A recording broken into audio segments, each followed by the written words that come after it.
New at noon, Bay Area nurses and caregivers are taking to the picket lines today, demanding a better investment in staff safety. It's part of a national day of action. Our Justin Andrews is in San Jose, hearing what these nurses have to say.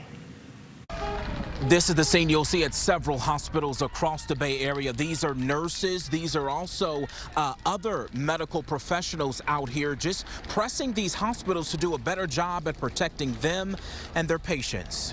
It feels awful. It feels like we don't have the things we need to actually do the best care possible, and that's our job. We're here to advocate for our patients and for our community and for our co-workers.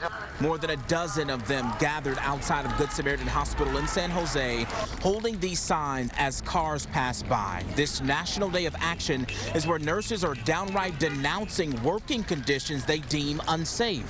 Hospitals have prioritized profits over patient care, nurses tell us, by cutting corners on safe staffing way before COVID. With the pandemic still in full swing, they say it's pushing desperately needed nurses away from the job.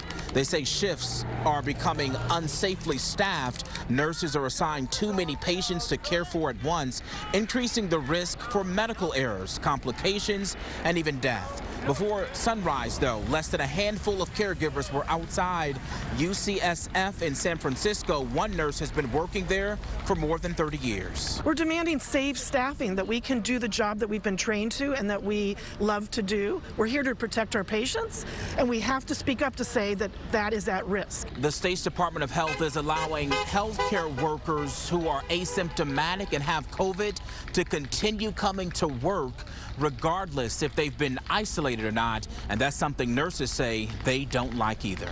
In San Jose, Justin Andrews, KPIX 5.